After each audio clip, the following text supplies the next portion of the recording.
और आप सबका एक बार फिर से स्वागत है सुप्रभातम कार्यक्रम में। समय सर्दियों का है और सर्दियों में निमोनिया होने का खतरा रहता ही है। निमोनिया एक ऐसा संक्रमण जिसके कई कारण हो सकते हैं। इसके कारण खांसी, बुखार से लेकर इतने गंभीर हो सकते हैं जो व्यक्ति के जीवन के लिए खतरा भी बन सकता है। जानते हैं किन किन लोगों में निमोनिया होने की गंभीरता हो सकती है और बचाव के लिए क्या क्या किए जा सकते हैं, इसके उपाय।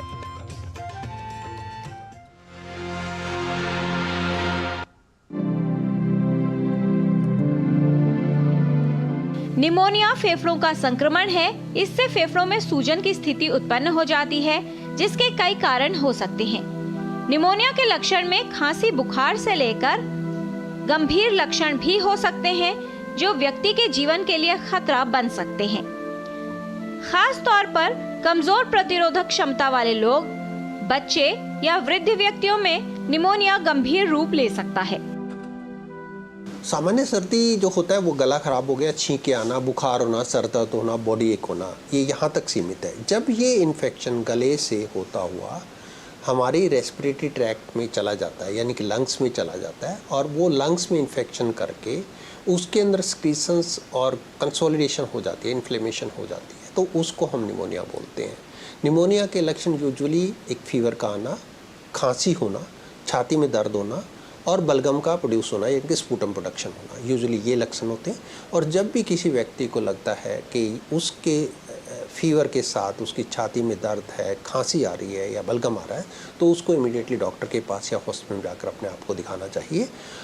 स्पेशली एल्डरली और यंग चाइल्ड में यदि निमोनिया है तो वो काफ़ी घातक हो सकता है। निमोनिया मुख्य रूप से विषाणुओं और जीवाणुओं के संक्रमण से होता है। ये वायरस, बैक्टीरिया और पैरासाइट के कारण भी हो सकता है। श्वसन रोगियों में निमोनिया होने पर जटिलताएं और गंभीरता अधिक हो सकती है।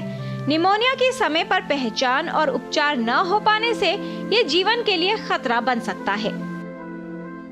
सबसे पहले हैंड हाइजीन, मास्क और सोशल डिस्टेंसिंग, ये तीन चीज़ें बहुत इंपॉर्टेंट है निमोनिया से बचने के लिए।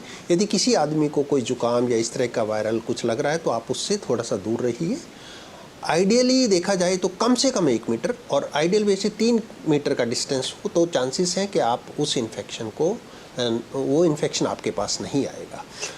यदि फिर भी किसी का एक्सपोजर हो जाता है तो स्टीमिंग करिए, और टाइमली यदि सिम्टम्स निमोनिया के आने लगते हैं, जैसे कि मैंने तो बोला था, खांसी हो रही है, बुखार है, छाती में दर्द है, बलगम आना शुरू हो गया, तो अपने डॉक्टर को दिखाइए और उसके लिए एडिकेट एंटीबायोटिक्स या अप्रोप्रिएट एंटीबायोटिक्स का ट्रीटमेंट शुरू कीजिए, और वो कंप्लीट एंटीबायोटिक फुल डोजेस के साथ। एल्डरली लोग कई बार उसमें तो बुखार भी नहीं होता, वो थोड़ा सा फटीग महसूस करते हैं, कमजोरी महसूस करते हैं, खांसी उनका चल रहा होता है, छाती में दर्द चल रहा होता है, स्पूटम आना शुरू हो जाता है, और जब वो बेहोशी की साइड में ड्राउजी होने की संभावना उनको लगती है, खड़े होने पे चक्कर आ रहे होते हैं, तो ये कुछ ही चीज़ें हैं जिस टाइम पे हमें बहुत सीरियस होना चाहिए कि उसका निमोनिया काफ़ी खतरनाक हो सकता है। निमोनिया के लक्षणों को समय से पहचान लिया जाए तो इसका उपचार किया जा सकता है। गंभीरता न बढ़े, इसके लिए आवश्यक है कि निमोनिया का जल्द और सही इलाज हो। किरण भारद्वाज, डीडी न्यूज़।